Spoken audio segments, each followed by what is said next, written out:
สบายดีสบายดีพ่อแม่พี่น้องเด้อตอนนี้บ่นึกอยู่บ้านน้องดวงใจเนาะ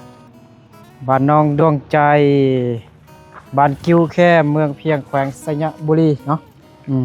นี่น้องดวงใจสบายดีดวงใจเด้อโอ้ยเอาขนมแจกให้ผู้สาวน้อยนี้3 คนอยากกินแล้วบ่ไหวแล้วอยากกินขนมแล้วบ่ไหวแล้วอ้าวเอาไว้เราอยากกินขนมเคยพาเด้พาอยู่เพื่อนบ่เคยพากับอยากกินขนมบ่เนาะว้าวโอ้ดีใจแล้วบัดนี้เห็นยังกินตำซวยเห็นยังกินกะหล่ำปีบ่เฮ็ดแนวใดกินเฮ็ดแนวใดกินคั่วเอาใส่ไข่บ่ใส่ไข่แซ่บบ่มันดีสบายดีก่อนย่อยชงเป็นบ่ย่อยชงเป็นบ่ผู้สาวน้อยน่ะย่อยชงเป็นบ่บ่เป็นแต่กินขนมเป็นเนาะ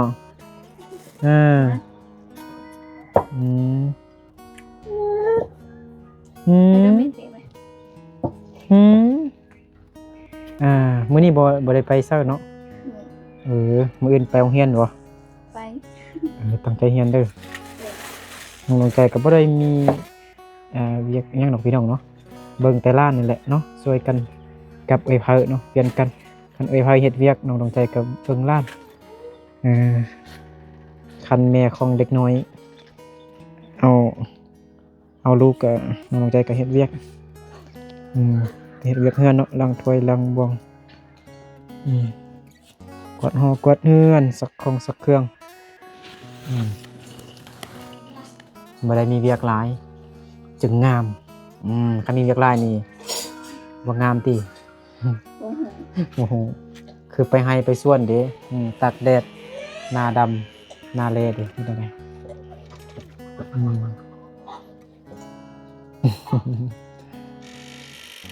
ตา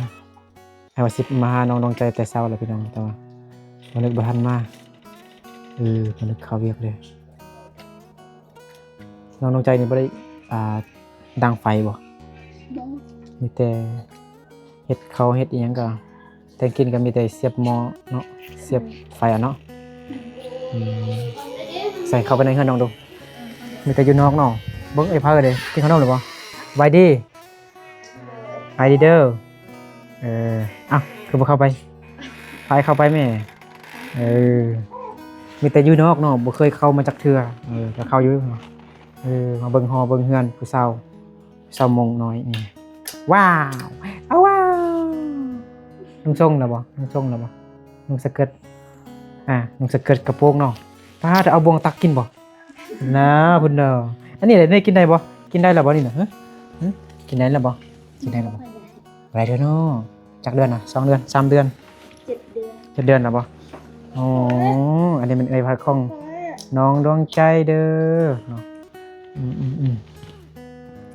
คือพายน้องดวงใจจักปีแล้วก็หมด20แล้วบ่ยัง10เท่าใด18อ๋อ18สิเข้า19 ปีแล้วเนาะมีลูก4 คนแล้ว3 คนเนาะ3 คนผู้นี้เป็นผู้กกเนาะต่อมากับผู้นี้ต่อมากับผู้ชายน้อยนี้เบิ่งมือแล้วกินบ่ได้เทื่อเด้อกินบ่ได้เทื่อเด้อก็เด้อกินข้าวได้เลยดิ6-7 เดือนบ่แม่นกินข้าวได้เนาะขนมแบบนี้กินบ่ได้บ่ข้าวเนาะกินข้าวเนาะกินขนมเนาะขนมบ่ดีเนาะหวานโพดเนาะหวานโพดเนาะติดไม้แล้วบ่บอกไอ้ดมน้ำน้องใจอยู่แต่ว่าบ่ได้หยิบไม้ผิวขาวเนาะไปเสื้อแม่บ่หรือเสื้อพ่อขาวบ่น้องใจธรรมดาบ่ธรรมดาอายธรรมดาเนาะได้เสื้อแม่ติเนาะบ่แม่ขาวเด้สาวน้อยนี่เห็นบ่ ไงมันแห้งข้าวเนาะเนาะขี้ให้ที่น้ำตายังตกค้างอยู่เห็นบ่ขี้ให้ที่นั่นบ่น้ำตาอันตกค้างอยู่หั่นนั่นบ่ให้มันกินเนาะให้เนาะน่ะให้เนาะน่ะงึกหัวอีกเลยให้มันบ่แม่นบ่ให้บ่ให้บ่ให้บ่น้ำตายังตกค้างอยู่หั่นเด้บ่ไหลจักเทื่อเหรออาจูอาจูอาจู Nâng khắp bố chị cho bố chị Có chết rồi à? อาจู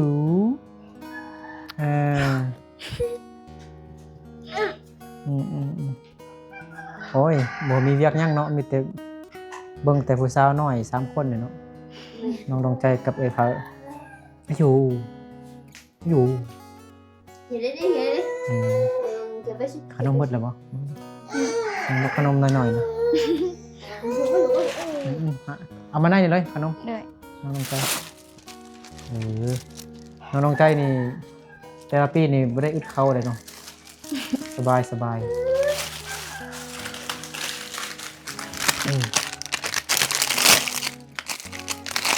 าหลายเลือกไข่ได้เงินก็คือเรากินเลือกน้องดวงใจ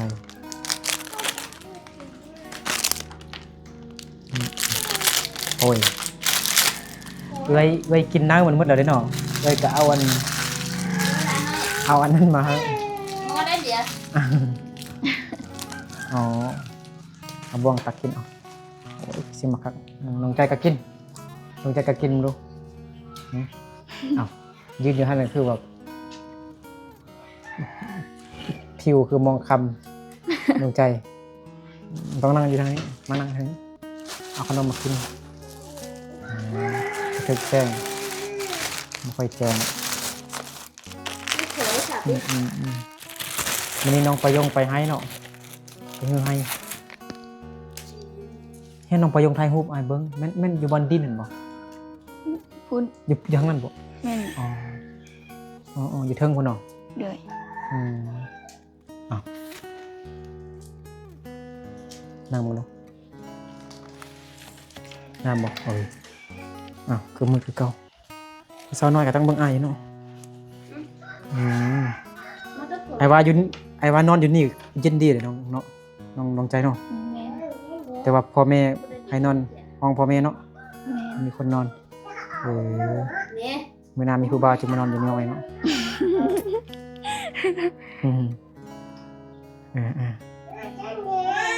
To quá.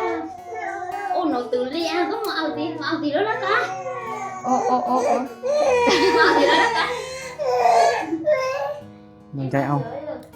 บ่วงผู้ละกันเอาญาติกันน่ะบัดนี้ว้าวญาติกันอากาศร้อนจังซี่สมมุตินอนตอนสวยนอนเว้นนี่มันได้อยู่บ่ร้อนบ่ Mà tí. Ngon โอ้บ่มีพัดลมเลยเนาะ Men อะไรไข่ย่อยเนาะผ้าเสื้อผ้าห่มเปียกเบิดแล้วเนาะเหงื่อเฮาไหลเลย Nó tí tại Việc. xã à. อืม Xem nhá. ดวงใจยิ้มงามๆครับยิ้มงามๆยิ้มอีกนี่เงินน้องดวงใจเงินคนดวงใจใหญ่เฮียงพี่น้องโอ้ยเมื่อคืนนี่บ่มีผู้บ่าวมาหาบ่ Bó บ่มีแล้วเนาะมาหาก็แล่นหนี่บ่ Hả? พวกสมมุติผู้บ่าวมาล้มเฮามาแล่นเฮาก็แล่นหนี่บ่ Không phải đi xét ปฏิเสธอันใดรวมกันมื้อหน้าเด้อมื้อหน้าจังรวมกันเด้อหรือว่าคิดตัวว่าอยู่ในกล้องสิดีว่า Bó ป Thế ฏิ thế เสธไม่เทวาสนาผู้ใดเนาะสิได้น้องดวงใจเป็นคู่ครองเนาะงามปานนางฟ้าคือผู้ชาวจีนปานนี้เคินเหรอไอ้นึกส้มไอ้นึกยองหรอกเคินนำเคินน้ำตาไหลยองไอ้นึกได้แม่ไอ้นึกกะโลฮะบ่ยองไอ้นึกได้นี่ยองไอ้นึกว่าไอ้นึกกะโลไอ้นึกกับผิวขาว คือบ่เว้ามีแต่หัว อืม เฮาสิเว้าทำหยังก็ทำแต่ไอ้นี่ถามโอ้สาวหน่อยตักขนมกิน ว้าว ว้าวแซ่บว้าวเบิ่งหน้าอีกยันนะ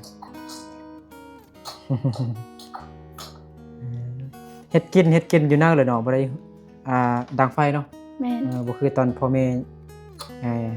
อยู่หั่นนะแต่พ่อแม่ยังบ่ทันได้ไปไทยก็ดังไฟเฮ็ดกินอยู่นอกแม่นอันนี้มันน้ำมายังน้องใจนี่น้ำยัง อัน หืม น้ น้ำมายังไอ้นึกฮู้อยู่แต่ไอ้นึกต้องถามน้องซื้อ ำเป็นดาวหัว เอาดูแม่นบ่แม่นติ อันนี้แม่น บ่แม่นอันคือไอ้นึกคิดติน้ำยังมันอยู่บ่อนไหนมันอยู่ไสนี่นะ เออ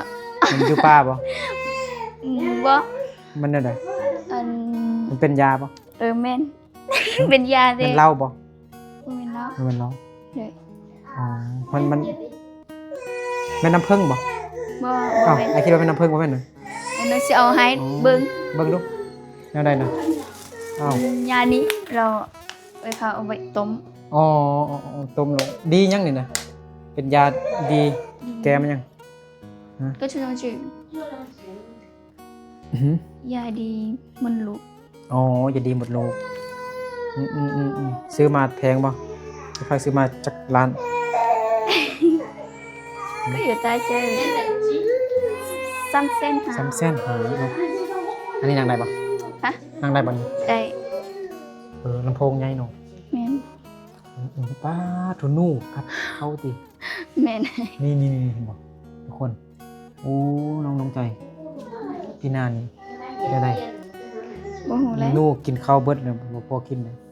อะไรนูบ่ได้ใส่กับดักนูบ่ใส่กะทินะ ฮะ น้องดวงใจบ่ได้ใส่อันกับดักนูนะ บ่ ฮู้บ่กับดักนูกะทิพะนะก็ใส่กะทิพะนะนูมากินแล้วมันหนีบคอ อ๋อ เรียกว่ากับดักเรียกว่ากะทิ ต้นอายุแล้ว กระแตบมันกระแตบเลยกะทิ อืม อืมป้าเดี๋ยวนี้น้องดวงใจงามแฮงตายมันปานนางฟ้าตกมาจากสวรรค์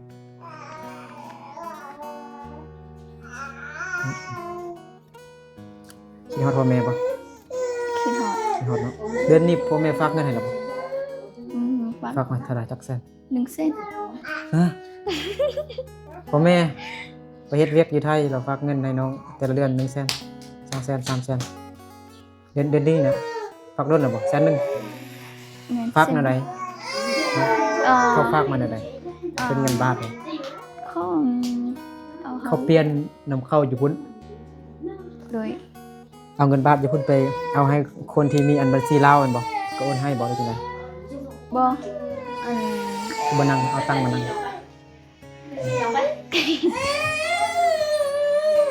โอ้ยเครียดอีหยังอีกหนึงไปกินขนมอีกบ่ แม่ ขนมบักกะลายกินมาเอาดิเอาขนมมายังหาอีกรอบมันได้ยินเสีย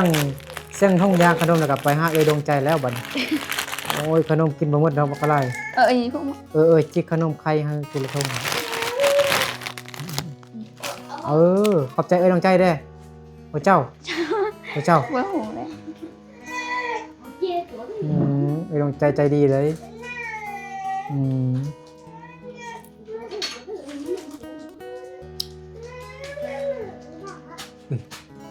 ดวงมันเป็นหยังกระเบื้องน้องนะฝนหัวบ่บ่นี่นะ บ่ บ่หัวบ่มันบ่เปียกบ่ บ่เปียก เปียกฝนตกบ่เปียกนี่คือคักแท้กระเบื้องแบบใดคือบ่เปียกของแท้เลยเนาะ คันว่าฝนตกแห้งแล้วก็เปียกนิดนึง บ่ขึ้นเนาะ คันว่าฝนตกแห้งแล้วก็เปียกนิดนึง เปียกน้อยนึง อีกนิดนึงเปียกนิดนึง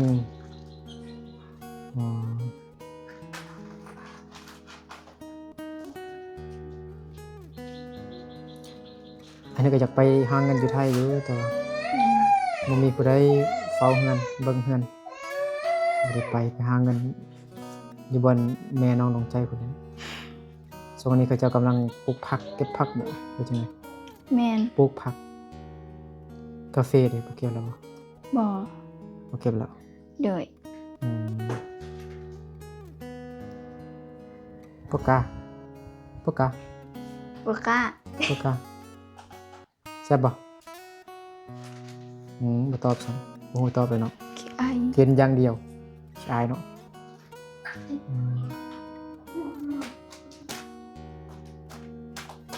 นั่งลงใจ15 ปีอีกเติม3 ปี16 78 58 ปี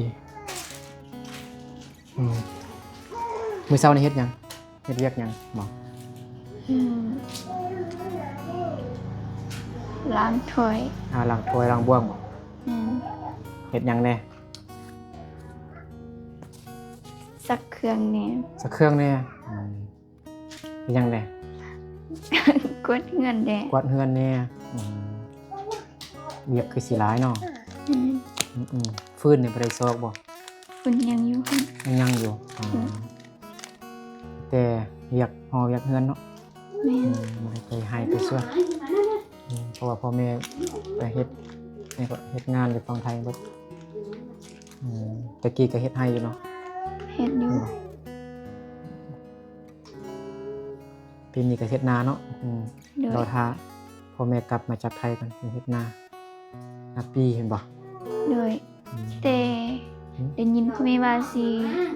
เอาหน้าหั่น เอานาเฮ็ดหยัง ปล่อยออก อ๋อค่ายนา โดยแต่ เท่าไหร่ สุกเข้าซั่นแหละ ฮะนั่นแหละ เอา สุขาว เลย เป็นหยังก็แนวใดไปยืมเงินเขา พ่อแม่สิปล่อยออก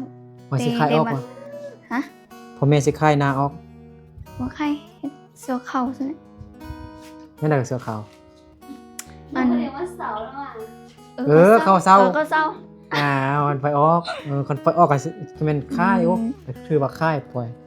หนูยัง เพ ง ราะ ง ว่า อ เศร้า ยู่เด้ เศร้า เศร้า ก็เศร้าก็เศร้าเฮ็ดเฮ็ดแต่ปีนึงสมมุติเขาได้100เป้าสิเฮาก็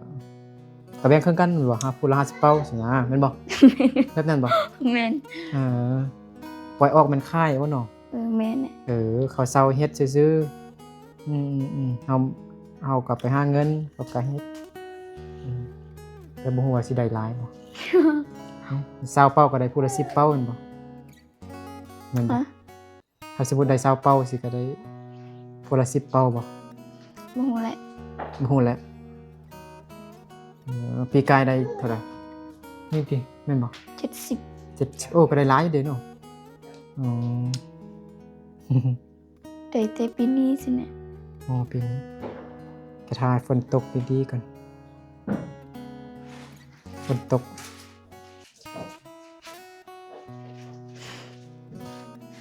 ดีๆก่อนฝนตกหลายๆจริงเฮ็ดหน้าสันพ่อแม่น้องก็บ่ได้มาลาวเนาะไปหาเงินสันพ่อแม่บ่ได้กลับช่วงเฮ็ดนาน่ะพ่อแม่บ่ได้กลับบ่คันสิเซาคันคนอื่นมาเซานาเฮ็ดพ่อแม่ก็ไปหาเงินต่อเนาะก็เซานาเฮ็ด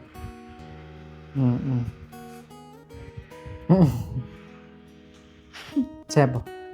ปกะเฮ็ดคือน้องปลาได้บ่ได้เลยแซ่บบ่บ่แซ่บคำใหญ่บ่แซ่บถามว่ากินข้าวแซ่บบ่บ่แซ่บแต่กินคำมักใหญ่ๆอยู่เฮือนน้องปลายงมื้อนั้นหัวจนเจ็บท้อง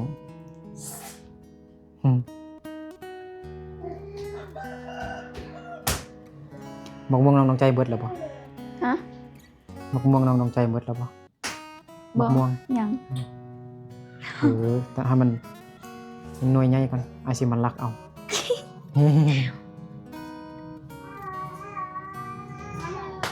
คือบ่ทำให้นึกเด้ ฮะ บ่ทำให้นึกเด้ วงทั้ง ไอ้นึกไปยังมาทำไปไอ้นึกสินอนมีบ่ได้สิกลับพอไป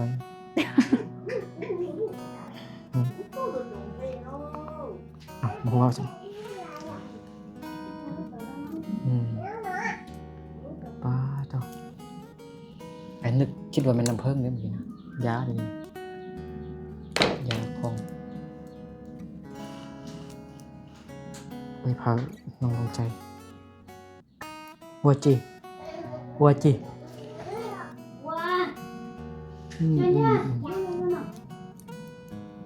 น้องดวงใจเมื่อกี้อันนี้กับอันเวทไปยิงสั่งน้ำหนักเวทไปยิง46 โลไอ้นึก51 เอ้า มันใกล้เลย ว้าว คือเคยสั่งว่าประมาณน้ำหนักเท่าไหร่ 20 โล บ่37 37สูงเลยสูงกว่าไอ้นึกติ ฮะ ลองสูงเลยสูงแมทเท่าไหร่ เม็ดบ่ฮู้ แมท50 56 57บ่ บ่ 58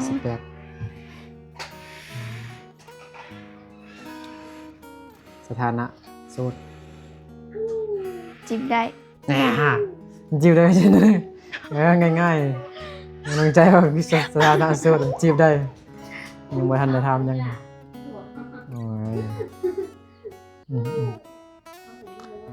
ยวันนี้ก็มากินน้ำน้องดวงใจพี่น้องเนาะดวงใจกับบริเฮ็ดจังไดก็เวลามาดินน้ำน้องดวงใจก็คันบ่กินน้ำมักม่วงก็มีแต่นั่งร่วมกันจังซี่แหละพี่น้องเนาะน้องเพิ่นก็บ่ได้เฮ็ดหยังเนาะก็เบิ่งแต่ร้านแต่ร้านนี่ช่วยกันเบิ่งร้านพ่อแม่ก็ไปหาเงินอยู่ไทยเนาะอายหาเงินอยู่ไทยพี่น้องดวงใจกับไอ้พาร้าน3 คนเป็นทีนี้ก็5 คนมีแต่ผู้หญิงเบิดเนาะ แม่น โอเคอันนี้กลับก่อนเด้อ โดย ตั้งใจเรียนเด้อ โดย ให้ได้ที่ 1 ทุกเดือนให้ได้ที่ 1 ทุกเดือน โอเคพี่น้องเดี๋ยวบ่นึกขอตัวกลับก่อนเนาะสมมุติสิครับแล้วมันนึกก็มาผู้เดียวมื้อนี้พี่น้องเนาะเช้านี้ก็มีเวียกเนาะบ่ได้มาเช้านี้มีเวียกมีแต่บ่นึกมาผู้เดียวเนาะมาเล่นน้องดวงใจคนงามเนาะ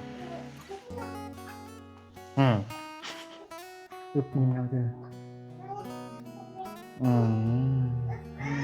โอเคพี่น้องเนาะเอาอยู่ดีไม่แห้งบทสุคนเด้อร่ำรวยเงินทองบทสุคนสำหรับคลิปนี้บอลกับน้องใจกับพอลาพ่อแม่พี่น้องบทสุคนไปก่อนไว้เจอกันในคลิปต่อไปเด้อสบายดีโดยบ๊ายบาย